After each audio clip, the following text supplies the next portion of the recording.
শুরু করছি মেহেরিনের স্বপ্নরং পর্ব সংখ্যা ১৯। লেখনীতে মির্জার সূচনা। ড্রোনটা ধীরে ধীরে মেহেরিনের দিকে আরো কাছে আসছে। রাহি হঠাৎ মাথা তুলে ড্রোনকে দেখে চিৎকার করে উঠল, আরে বা, এটা আবার কে পাঠাইলো? কাকু না মামা? মেহেরিন বলল, নিশ্চয়ই পাশের বাসায় কেউ কিনেছে। কোনো বাচ্চা হয়তো ভিডিও বানানোর জন্য কিনেছে। আহা, কি কিউট ভিডিও হবে। চমকে হাসতে হাসতে বলল, আহারে, কিউট ভিডিও নয় রে। কার নজর পড়েছে আমাদের বারান্দার ওপর। এদিকে ছাদে দাঁড়িয়ে রাজ ও লাবিবের মধ্যে আরেক রাউন্ড খুনসুটি চলছে। লাবিব, ব্রো, আমি ডিসাইড করে ফেলেছি আমি তোমাকে আর ব্রো বলবো না। এখন থেকে তুমি আমার ভাবির জামাই। রাজ, তুই বাজে কথা বলবি বন্ধ করবি? এখন জানি ডোর নামিয়ে তোর চুলে বেঁধে দেই। সো বি কেয়ারফুল, রাগাইস না আমায়। লাবিব অভিনয়ে মুখ চেপে ধরে, আল্লাহ, ভাবির প্রেমে পড়ে রাজ শিকদার প্রেমিক পুরুষ হয়ে গেছে। আর আমার সাথে কেন রিনা খানের জামাইয়ের মতো ব্যবহার করছে? Why bro? আমার সাথে কথা বলার সময় একটু রিনা খানের মেল ভার্সন হয়ে যাও তুমি।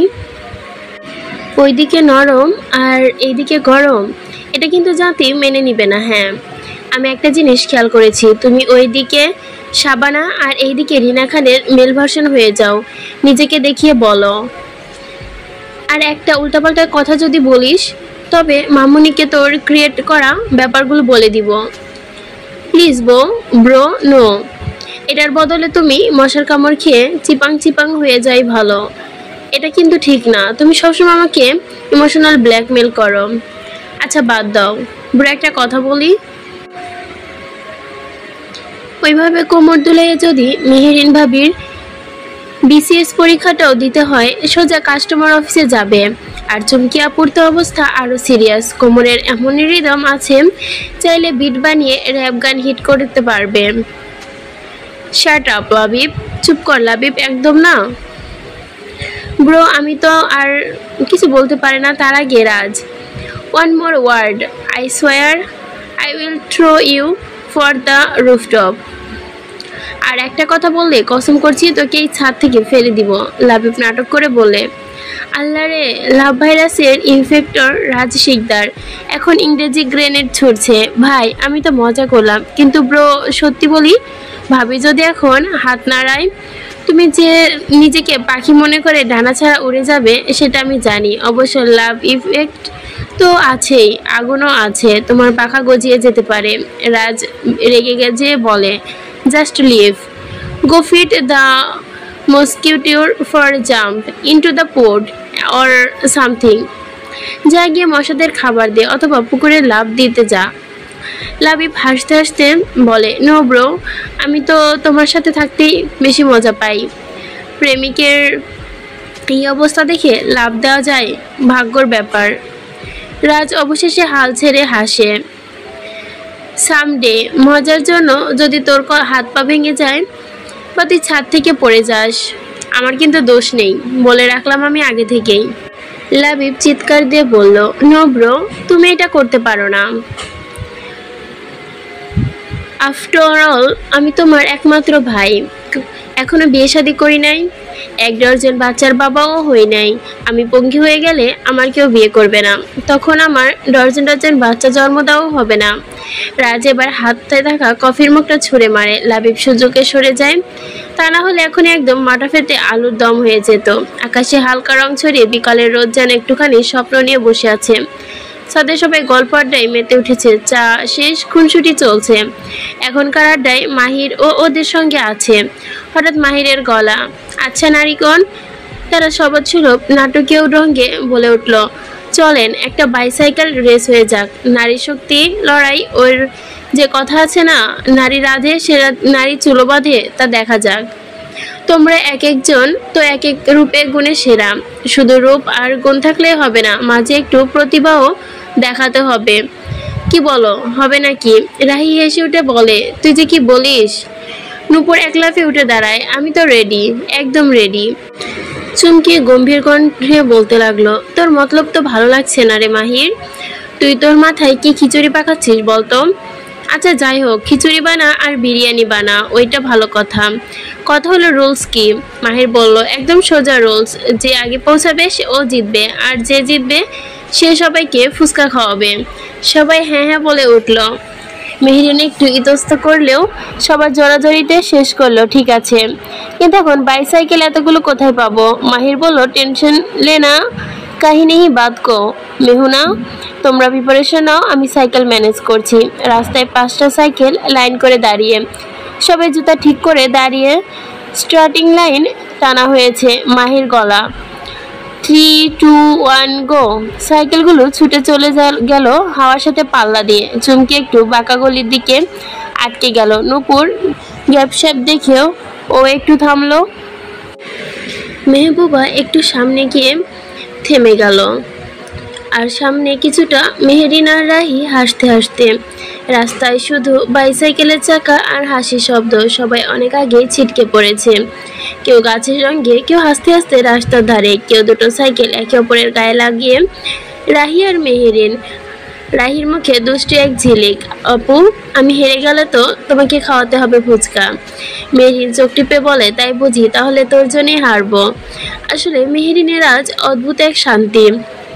রাহির এমন আনন্দ দেখে তার নিজের জেতার জন্য প্রয়োজন নেই। এক ফাঁকে হালকা ব্রেক কষে মেহেরিন একটু পিছিয়ে পড়ল। রাহি একটু সুযোগে ছুটে ফিনিশিং লাইনের দিকে। ইয়াহু বলে রাহি চেঁচিয়ে ওঠে, সবার আগে গিয়ে দাঁড়ায়। চুমকি, নূপুর, মাহির আর মেহবুবা ছুটে যায় রাহির দিকে। সবাই মিলে চিৎকার, রাহি জিতেছে, এখন ফুচকা খাও, ফুচকা। মেহনুর ধীরে ধীরে এসে দাঁড়ায় রাহির পাশে। রাহিকে জড়িয়ে ধরে, আপু, আমি জিতে গেছি, আমার জীবনে প্রথম রেস জেতা, জানো। মেহেরিন হাসে, কপালে একটা আদর দেয়। তোর হাসিটা দেখার জন্য হারলাম বোকা পাখি। সবাই মিলে হালকা দিলে স্টলে প্লেটের পর প্লেট ফুচকা যাচ্ছে, টক ঝাল যেন সব ক্লান্তি দূর করে দিচ্ছে। নূপুর মুখ ফুলিয়ে বলে, আরেকটা রেস চাই। মাহির বলল, আসছি আমার রেসওয়ালি, দেখলাম তো কেমন রেস করতে পারো। তোমার ভাগ্য ভালো যে উল্টে পাল্টে পড়ে যাওনি, যদি পড়ে যেতে তাহলে এখন আমরা ফুচকা খেতে পারতাম না, তোমাকে নিয়ে হসপিটালে দৌড়াতাম। এখন রেস না, রেসিপি চাও। ফুচকা এমন স্বাদ আগে পাইনি। নূপুর একটা ভেঙচি কাটে, সবাই হেসে ওঠে। আর দূরের সাথে থাকা রাজ ধীর পায়ে পেছনে ঘোরে, মনে মনে ভাবে, যার হাসিতে এমন জাদু, তাকে ভালো না বেসে থাকা যায়। মূলত পুরোটা রেস রাজ দাঁড়িয়ে দাঁড়িয়ে দেখেছে, একটু দেখা পাওয়ার জন্য এত কৌশল। ফুচকার ঝাল টক স্বাদে মুখ জ্বলে উঠলেও সবার মুখে আছে প্রশান্তির হাসি। রাস্তায় ফিরতি পথেও হাসির খুনসুটি। রাহি আর নূপুরের গানে সব মিলিয়ে যেন ছোট একটা উৎসব। মেহেরিন বাড়ি ফিরে সবার জুতা খুলে বসে পড়ে ডাইনিং রুমে। চুমকি বলে, ফুচকা খেলাম, এখন চাই দুধ চা। মেহেরিনের মা রান্নাঘর থেকে মাথা বের করে বললেন, চা তো হবেই, তবে আগে একটু পানি খা, পেট পুড়ে ফুচকা খেলে জ্বালা করবে। কত করে বলি বাইরের খাবার এত খাস না, শুনলে তো আমার কথা।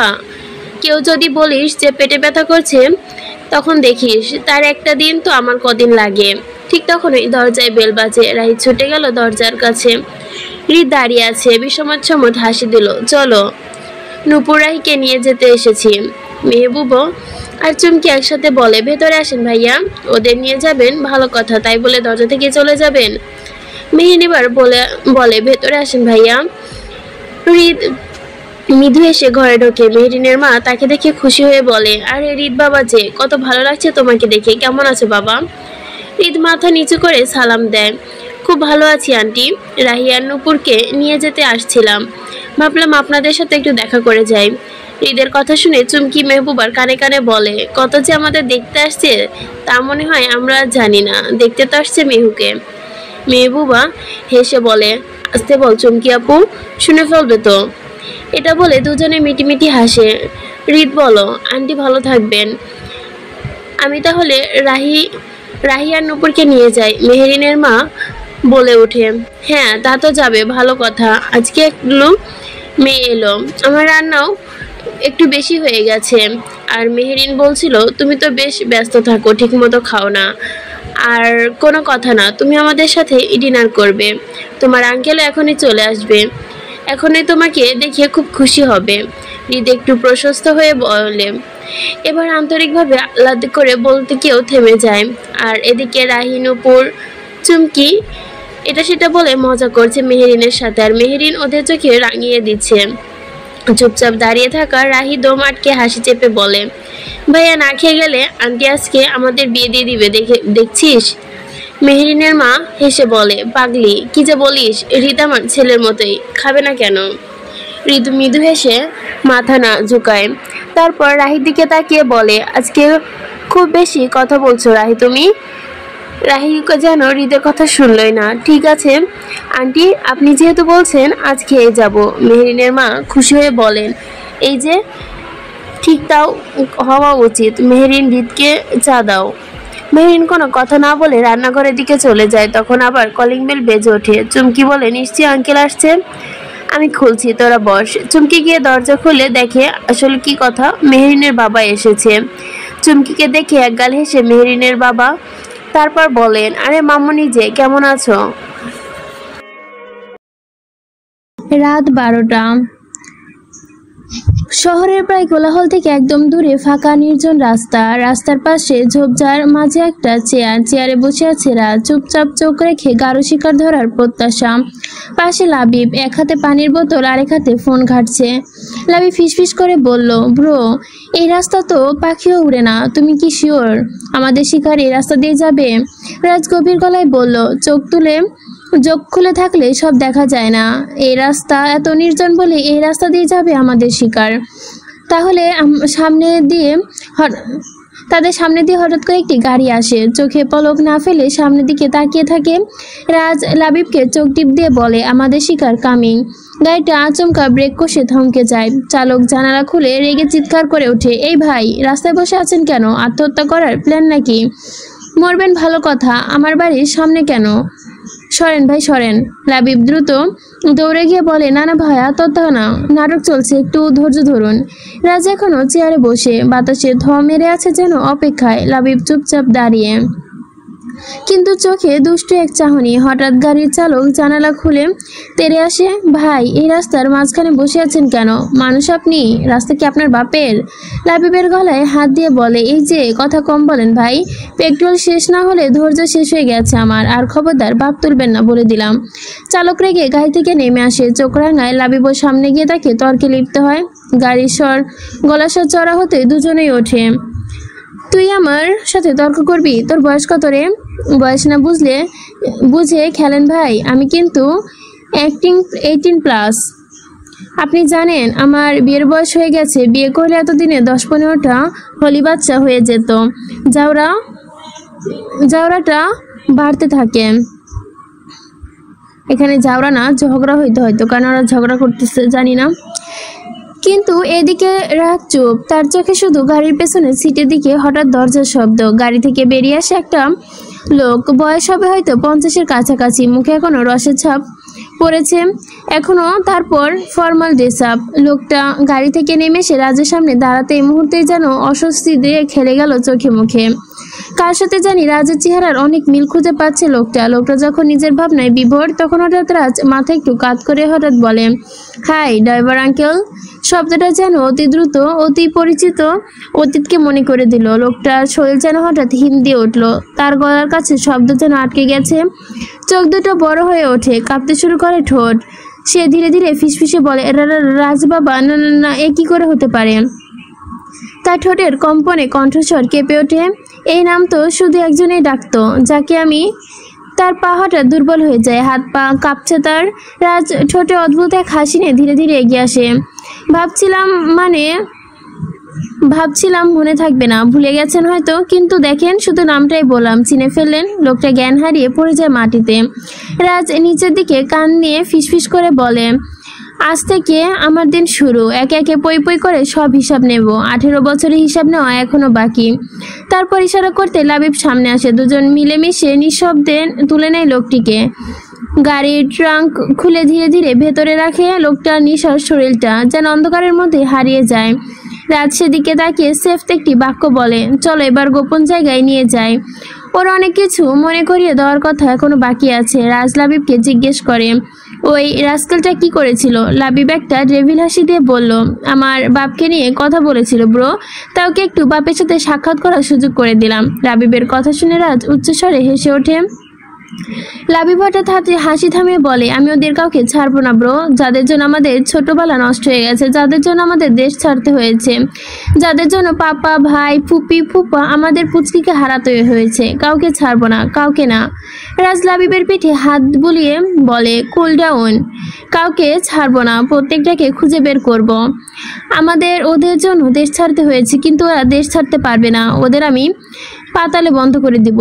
রাজ আর লাবিব দুজনেই চোখের প্রতিশোধের আগুন জ্বলছে, যে আগুন চোখে মুখে স্পষ্ট বোঝা যাচ্ছে। রাত প্রায় 2টা। রাহি এখনো বিছানায় শুয়ে শুয়ে ফেসবুক, ইউটিউব স্ক্রল করছিল। হঠাৎ করে রুমের দরজা কড়া নাড়ল। শব্দ পেয়ে চমকে উঠে রাহি। কে? বাইরে থেকে শব্দ ভেসে আসলো, মা, আমি তোমার আব্বু। রাহির সাথে সাথেই সোজা হয়ে বসে। আসছি বাবা বলে দরজা খুলে দেয়। রেদন তালুকদার গম্ভীর সাদা হাস্যোজ্জ্বল একটি মানুষ, মুখে ক্লান্তি আর মায়া মেশানো হাসি নিয়ে ঢুকে আসেন। হাতে ধরে রাখা ফাইল এগিয়ে একটা পাতলা কাগজ, মা এখানে একটা সাইন করে দাও। রাহির চোখে পাতলা মেলে তাকায়, কিছু না বলে কাগজটা হাতে নেয়। সে জানে বাবার ব্যবসা নানা রকম কাগজপত্র জন্য তার মাঝে মাঝে সাইন করা দরকার হয়। কোনটা কোন কাজে লাগে সেটা সে জানে না, জানার চেষ্টাও করে না। তার আব্বু যখন বলে সাইন করো, তখনই সে সাইন করে দেয়। কালো পেনটা তুলে নিয়ে নিজেকে কাগজের দিকে নামটা লিখে ফেলে রাহি। একটা আশ্চর্যজনক বিষয় হচ্ছে, রাহির বাবা যখন তাকে কোনো কাগজে সাইন করতে বলে, তখন ওইখানে শুধু রাহি লিখে। এর কারণটা আজও জানে না রাহি। বেশ কয়েকবার বাবাকে জিজ্ঞেস করেছিল, কিন্তু বাবা বলেছে শুধু রাহি লিখলেই হবে, তালুকদার লিখতে হবে না। কোনো কথা না বলে সাইন শেষে বাবা খুশি মনে কাগজটা হাতে নিয়ে ফাইলে ভরে চলে যায়। মাথায় হাত বুলিয়ে বলে, ভালো থাকিস মা, তোর সাইনটা আমার জন্য অনেক আশীর্বাদের মতো।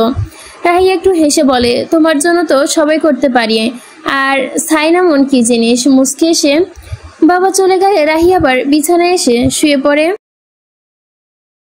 ঘরটার চারদিকে নিস্তব্ধ, বাতাসের হালকা একটা স্যাঁতসেঁতে গন্ধ, চারদিকে অন্ধকার এমন এগা ছমছম করছে যে মনে হয় যেন আলো নিজেকেই ভয়ে পালিয়ে গেছে। একটা মিটমিটে বাল্ব ছাদের কোনায় ঝুলে কাঁপতে কাঁপতে অন্ধকারে বুক চিরে ফেলছে সামান্য আলো। চেয়ারটার সঙ্গে হাত পা শক্ত করে বাঁধে একজন লোক। মুখটা আলো আধারিতে স্পষ্ট নয়, কিন্তু কপাল ছিঁড়ে ঘাম, ঠোঁট কাঁপছে, চোখ দুটো ভয় আর অনিশ্চয়তায় ছলছল করছে। মাঝে মাঝে দরজার ওপাশ থেকে জুতার খটখট ধ্বনি ভেজে উঠছে। একজন ভারী ধীরে ধীরে কর্কর শব্দ। দরজাটি খুলে গেল। ভেতরে ঢোকা দুটি ছায়া মূর্তি। একজন সোজা হয়ে সামনে এসে দাঁড়ালো, মুখে হালকা হাসি। প্রথম থেকে রাজ, এবার রাজের পাশে একজন দাঁড়িয়ে লাবিব। মুখে ঠান্ডা এক হাসি চাপা গেল।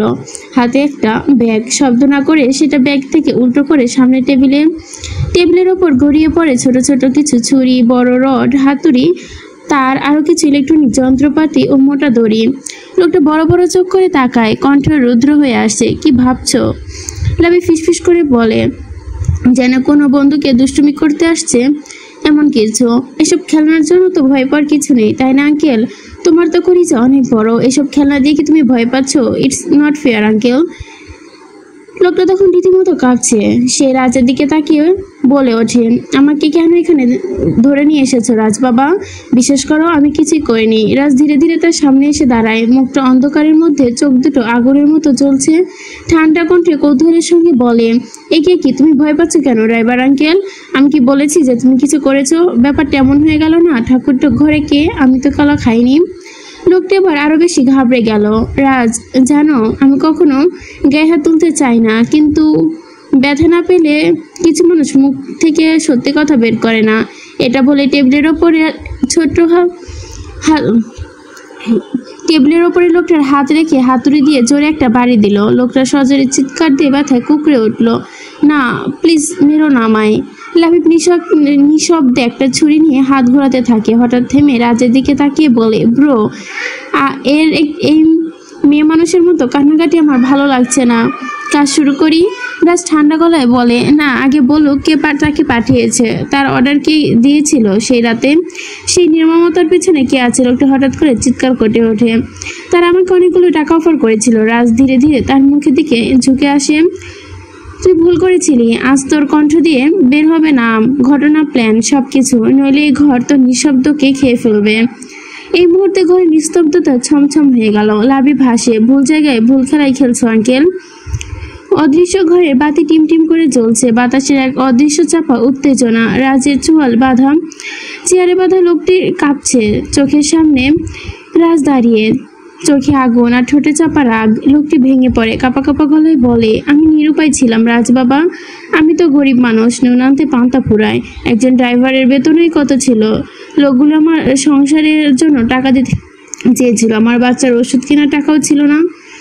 আর তারা তখন আমায় অনেক টাকা অফার করেছিল দেখে আমি নিজেকে সামলাতে পারিনি। রাজ একটু নত হয়, লোকটি চোখে চোখ রাখে, ঠান্ডা কণ্ঠে কিন্তু তীব্র। তুমি যদি আমার বাবাকে বলতে, যদি তুমি একটিবার বলতে, তিনি কি তোমার পাশে দাঁড়াতো না? তুমি জানো না আমার বাবার হৃদয়ে কতটা বড় ছিল। না খেতে পেয়ে মরে যাচ্ছিলে, আমার বাবাকে বলতে, আমার বাবাকে তোমায় দিত না? লোকটা মাথা নিচু করে ফেলে। রাজ ধীরে ধীরে বলেই যায়, আমার বাবার খেয়ে তার ছায়া বেঁচে থেকে সেই মানুষের পিছিয়ে তুমি ছুরি চালিয়েছ আঙ্কেল। That's not fair.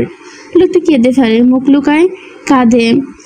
আমি দোষী রাজবাবু, আমি দোষী, আমি জানি আমার ক্ষমা নেই, কিন্তু আমি তখন শুধু নিজের পরিবারের কথাই ভাবছিলাম। রাজ পিছনে মুখে একরকম ঘৃণা দুঃখ মিশ্রিত অভিব্যক্তি।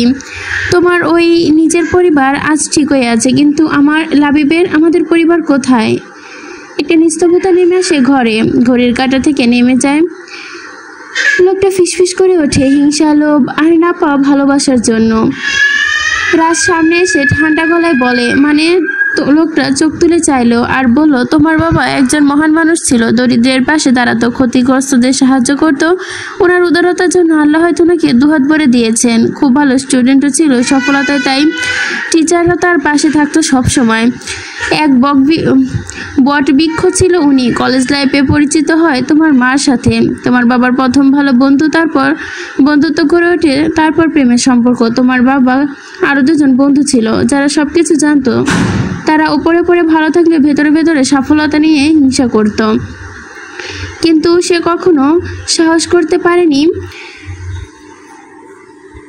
আর তোমার মাকে ভালোবাসতো বলে সে কখনো সাহস করতে পারেনি আর তোমার বাবার কাছ থেকে তাকে চাইতে, কেননা তোমার মাও তোমার বাবাকেই ভালোবাসতো, বিয়ে করেছিল তাকে, আর সেই তোমার বাবারই খুব প্রিয় বন্ধু। রাজ স্তব্ধ হয়ে গেল। লোকটার গলা তখনও অদ্ভুত রকমের ঘৃণার আবেগ মিশ্রিত।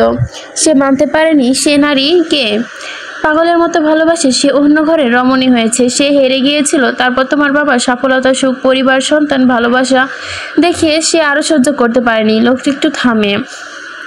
তোমার বাবাকে ধ্বংস করাটাই ছিল তার প্রতিশোধ। সেই প্রতিশোধের প্ল্যানে যদি কোনোভাবে জড়িয়ে গিয়েছিলাম আমি। অন্যের জন্য প্রত্যেকটা মানুষই আমার মতো দরিদ্রকেই টাকা দিয়ে ব্যবহার করে। তোমার পরিবারকে ভেঙে দেওয়ার জন্য, সম্পত্তি দখল করার জন্য তারা আমাকে নিয়ে খেলেছে। রাজ নিঃশব্দে শোনে, হৃদয়টা যেন ধীরে ধীরে বরফ জমে যাচ্ছে। তোমার মা ছিলেন সেই আগুন যাকে কোনো রকমে ছুঁতে পারেনি সে। তোমার বাবা ছিল সেই পাহাড় যেটা চিরদিন টপকাতে পারেনি সে লোক। আর তুমি তো বেঁচে আছো, সেটা হয়তো ওরা জানে না। ভেবেছিল এই ধ্বংসস্তূপে তুমিও মারা গেছো। রাত দাঁত কিরমির করে উঠলো। সে জানে এই গল্প কখনো শেষ হয়নি। সত্যি যত বেরিয়ে আসছে ততই যেন শেকড়টা নাড়া দিয়ে উঠছে। অন্ধকার ঘরের ভেতরের বাতিটা দুলছে। চেয়ারে বাঁধা লোকটির মুখ ঘেমে ভিজে গেছে। রাজ, শিকদার আর লাবিব দুজনের চোখে আগুন। সামনে দাঁড়িয়ে এই কথাগুলো শুনে যেন আগুনটা আরো বেড়ে গেছে। রাজ ঠান্ডা কণ্ঠে বলে ওঠে, তোমার কাছে কিছু জানতে চাইবো। তোকে বিশ্বাস করি না, শুধু একটা কথা বল, আমার ছোট বোনটা কোথায়? লোকটা কেঁপে ওঠে, তার চোখে ভয়, কণ্ঠে হাহাকার। রাজ বাবা, আমি জানি না, আমি সত্যি জানি না। আমি শুধু মামনিকে, ম্যাডামকে নিয়ে ওদের হাতে তুলে দিয়েছিলাম। তারপর কি হয়েছে আমি সত্যিই জানি না। চুপচাপ দাঁড়িয়ে থাকা লাবিব হঠাৎ রেগে বিস্ফোরিত হয়ে ওঠে।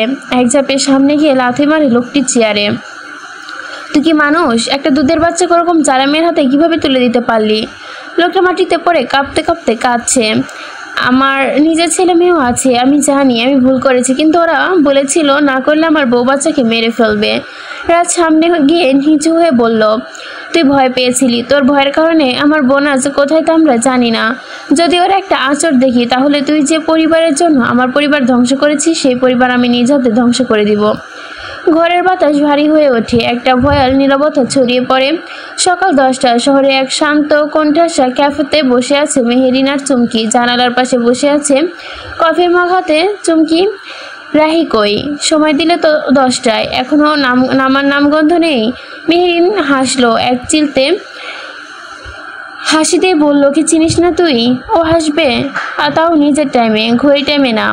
মিনিট 10 পরে কাচের দরজা ঠেলে ভেতরে ঢুকলো রাহি। চিরচেনা চঞ্চলতার প্রাণবন্ত হাসি। ওর পাশে আরো একজন, মিন্দি তালুকদার। মেহিনার চমকে ওঠে। আরে হোয়াটসঅ্যাপ মিলি, সারপ্রাইজ।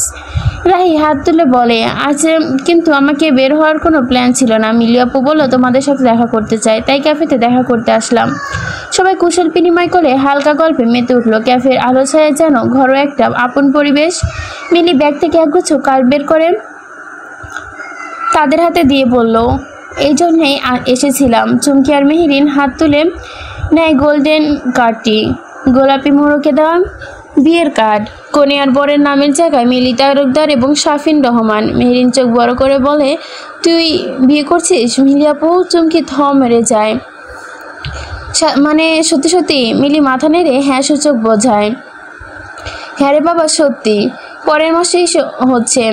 আজ অফিসিয়াল কার্ড দিলাম, তোদের বাসায় অবশ্যই গিয়ে দাওয়া দিয়ে আসা হবে। রাহি গলা ফাটিয়ে বলে, আর আমাদের ব্রাইডমেড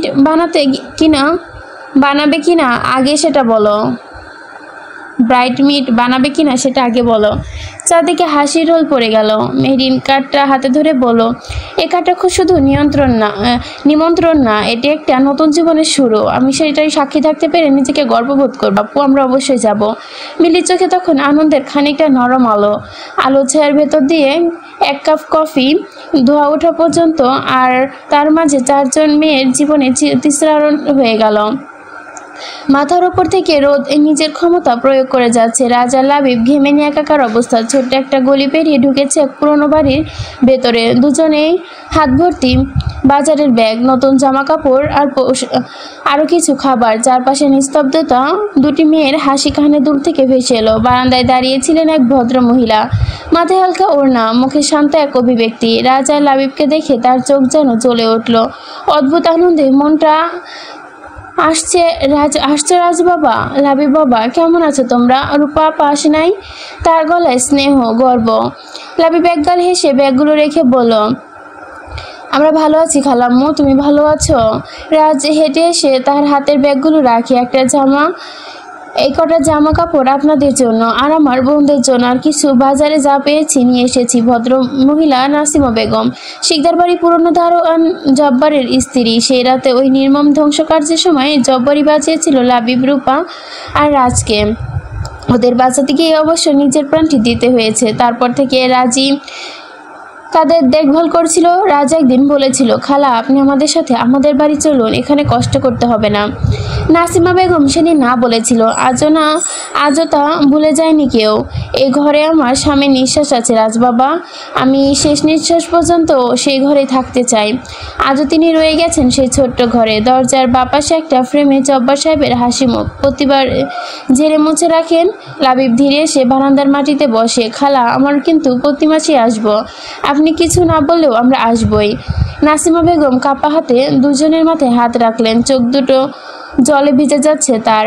বাড়িটা প্রথম ভাঙা থাকলেও এই বাড়িটা বসবার যোগ্য উপযোগী করেছে রাজ বাংলাদেশে আসার পর। 22 তারিখ সকালটা ছিল অদ্ভুত রকমের উচ্ছ্বাসে ভরা। মেহেরিন সকাল সকাল ঘুম থেকে উঠে ব্যাগপত্র গুছাচ্ছে। আজ যে ওদের ফুপি আর ফুপার বিবাহবার্ষিকী। 30 বছর আগে এই দিনে তার ফুপা ফুপি ভালোবাসার সাদা কালো রং ছাপে রংধনু রঙে পথ চলা শুরু করেছিল। চুমকি তো আগের রাতে মেহেরিনের বাসায় চলে এসেছে। চুমকির বাবা কোনো বোন নেই, সেই সুবাদে চুমকি কোনো ফুপিও নেই। তবে মেহেরিনের ফুপি চুমকিকে খুব আদর করে, নিজের ভাই বোনের মতো। গ্রামের বাতাসে যেন আলাদা এক প্রেম আছে। ফুপি ঠিক জিজ্ঞেস করলো ফুপির প্রথম প্রেমের গল্পটা। মেহেরিন হেসে বলেছিল, তোর যা খুশি জিজ্ঞেস করিস মেহেরি মা, এখন আমার মাথা খাস না। কথাটি চুমকির উদ্দেশ্য করেই বলেছিল মেহেরিন, কারণ চুমকি বারবার জিজ্ঞেস করেছিল তার ফুপির প্রেমের গল্পটা। সবাই রেডি, বের হওয়ার আগে চুমকি বলল, এই দাঁড়াও, আসল কাজ তো ভুলেই গেলাম। সবাই চুমকিকে দেখে প্রশ্নসূচকভাবে তাকালো। চুমকি একগাল হেসে বলল, সবাই মিলে একটা সেলফি তুলবো না? পরিবারের সবাই যাচ্ছে এই ভ্রমণে। মেহবুবা ছুটি নিয়েছে কলেজ থেকে। মাহির ক্যামেরা ঝুলিয়ে রেখেছে এটিপের অফিসিয়াল ফটোগ্রাফার সে দেখে। আর আমি হলাম আনঅফিসিয়াল তত্ত্বাবধায়ক, কেউ যেন খালি পেটে না থাকে। কথাটি বললেন মারিয়া মির্জা। একটা ছোট মাইক্রোবাস খানিকটা ট্রেনে কম্পকের মধ্যে গদাগদি করে যেতে হবে সবাইকে। হাসিয়া টুকরো টুকরো ঝগড়ার মাঝে ভরে গেল যাত্রাটা। ওরা যেখানে যায় সেখান জায়গাটার নাম হচ্ছে শান্তিপুর, একটা সবুজে মোড়ানো পাখির কুঞ্জনে শীতল আবহাওয়ার গ্রাম। এই চৌধুরী বাড়ির লাল ইটের গাঁথুনি, বিশাল গঠন, পুরনো রাজকীয় বারান্দা সবকিছুই ধরে রেখেছে রাজকীয়তার ছোঁয়া। চৌধুরী সাহেব আর বড় মা বলে ডাকে গ্রামের সবাই ফুপি আর ফুপাকে। গ্রামের সীমানা পেরিয়ে ফুপিদের বাড়ির সামনে গাড়ি থামে। তখন বিকেল গড়িয়ে এসেছে। মাঠে ধানের গন্ধ, পুকুরের নরম রোদ, আর উঠানে দাঁড়িয়ে ফুপির হাসি মাখা মুখ, যেন সিনেমার দৃশ্য। ফাইজা চৌধুরী প্রথমে এসে ভাইজানকে জড়িয়ে ধরে। কেমন আছো ভাইজান? ফিরোজ মির্জা: ভালো আছি, কেমন আছিস তুই বোন? আলহামদুলিল্লাহ ভালো ভাইজান। ভাবি কেমন আছো? তোমার শরীর ভালো? মারিয়া মির্জার কাছে এগিয়ে গেল সে, তারপর একে একে বাচ্চাদের দিকে। মেহরিনের ফুপ্পি ফাইজা চৌধুরী এসে চুমকিকে জড়িয়ে ধরলেন, তার কপালে চুমু এঁকে দিলেন। চুমকিকে সে কখনোই পর ভাবে না, সবসময় আপন ভেবে গদগদ করে। ফাইজা চৌধুরী বললেন, কেমন আছিস মা? বলল, ভালো আছি, তুমি কেমন আছো? ভালো আছি রে মা। মেহবুবা নাটক করে বলল, এখানে তো আমাকে কেউ দেখছেই না, আমি বরং চলে যাই। সবাই এসে মেহবুবার কথায়। ফাইজা চৌধুরী এগিয়ে এসে মেহবুবাকে বুকে জড়িয়ে নিলেন। মাহির বলল, তোমাদের ফ্যামিলি ড্রামা শেষ হলে আমাকে জানিও। ফাইজা চৌধুরী হেসে গিয়ে মাহিরের কান টেনে ধরলো, তোর বাদরামু এখনো শেষ হয়নি? মাহির ফুপি লাগছে বলে উঠল। সবাই ভেতরে ঢুকে এক প্রকার দৌড়ে এলো আরফা, মেহবুবা ফুপাতো বোন, এসে জড়িয়ে ধরলো মেহবুবা চুমকিকে। তারপর ওদেরকে নিয়ে গেল বরাদ্দকৃত রুমে। দুপুরে খেয়ে দিয়ে সবাই সবার মতো বিশ্রাম নিচ্ছে। সন্ধ্যায় উঠানে মাদুর পেতে শুরু হয়েছে জল খাবার খাওয়ার ও গল্পের আসর। ফুপি ফুপার পুরনো প্রেমের আলাপচারিতা চলছে। সবাই হা করে শুনছে। রাতের খাবারে থাকবে ফুপির হাতে মুরগির ঝোল, মেহেরিনের মায়ের বানানো সুজির হালুয়া। চৌধুরী বাড়ি যেন বিয়ের আমেজ লেগে গেছে। জমিদার বাড়িতে কোনো অনুষ্ঠান হলে পুরো গ্রামবাসী দাওয়াত হয়, এখানকার নিয়ম এটি। রাতের জাঁকজমক খাবার যেন এক মিনি উৎসব। চৌধুরী বাড়ির বিশাল খাবার ঘরটা লাল হলুদ শালু দিয়ে সাজানো হয়েছে। সিলিং থেকে ঝুলে আছে রঙিন কাগজের ফেস্টুন। একটা বড় লম্বা টেবিলে সবাই মিলেমিশে রাতের খাবারটা শেষ করলো। রাতের খাবার শেষে সবাই আড্ডা দিতে ছাদে গেল। ছাদে গিয়ে সকলের আড্ডা খুশি গল্পের মধ্যে দিয়ে শেষ করলো আজকের দিনটা। ভোরবেলা কুয়াশায় ভেজা মাঠ আর খোলা আকাশ। দূরে থেকে আজানের ধ্বনি মিলিয়ে যাচ্ছে পাখির কিচিরমিচিরে। আরশ মাথায় গামছা জড়ানো একটা লোকের সাথে আসছে। লোকটার হাতে একটা মোটা দড়ি, কোমরে বাঁধা দা। চমকে ফিসফিস করে বলে, এই লোকটা কি গাছ উঠবে? মাহির বলল, হ, দেখ লাইভ রস পড়ার অভিজ্ঞতা। খেজুর গাছের গায়ে লাগানো মই বেয়ে লোকটা ধীরে ধীরে উপরে ওঠে। গাছে বাঁধা হাড়ি খুলে এক এক করে নিচে নামিয়ে দেয় ভেতরে ঝকঝকে সোনালি রস। মেহরিন বিস্ময় নিয়ে বলে, এত টাটকা?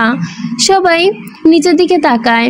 হাতে ছোট্ট সরার রস নেয়। চুমকি এক চুমুক দিয়ে চিৎকার, ও মা গো, এই যে অমৃত। আরফা বলে, শান্তি বলতে বুঝি একেই বোঝায়। এক কোনায় দাঁড়িয়ে মেহবুবা ফোনে ভিডিও করছে। মাহির কাঁধে হালকা ধাক্কা দিয়ে বলে, তুই তো দেখছি রসের বিজ্ঞাপন করছিস। রস খাওয়া শেষে সবাই হাঁটতে থাকে ধান ক্ষেতের আইল ধরে। সূর্য তখন একটু হলেও উকি দিচ্ছে। মাঠের ধারে শালিকের ডানায় রোদ পড়েছে।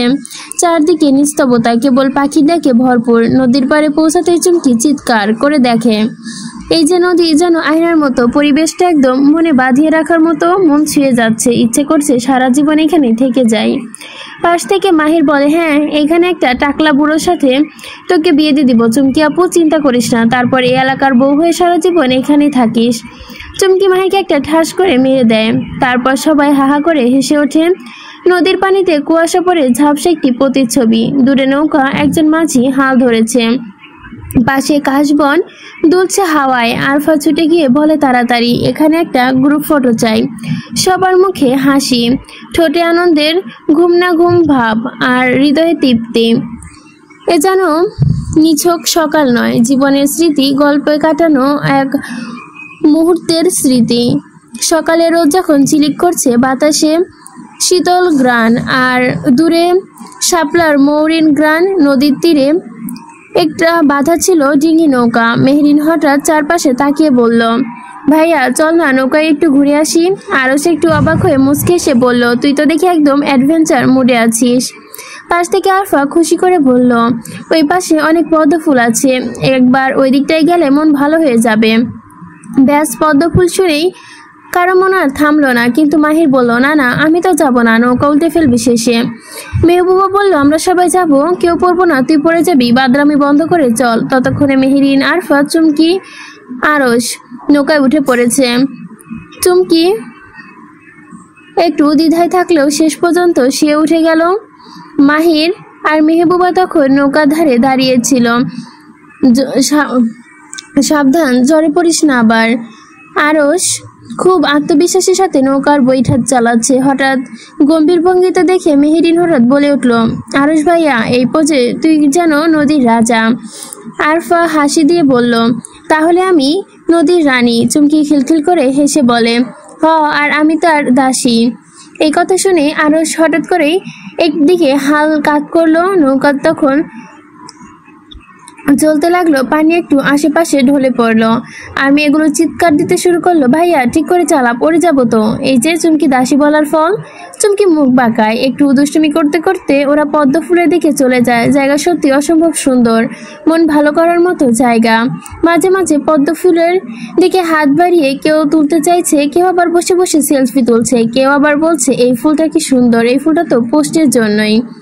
হঠাৎ একটা ব্যাঙ লাফ দিয়ে নৌকায় ওঠে। আরফা এক চিৎকার দিয়ে মেহেরিনকে জড়িয়ে ধরে, আর মেহেরিন তার চেয়ে জোরে চিৎকার। চুমকি পাশ থেকে এসে গড়াগড়ি খাচ্ছে। আরও হাসতে হাসতে বলে, তোরা যা, আমি ব্যাংকে একটু নৌকায় চড়িয়ে নিয়ে আসি।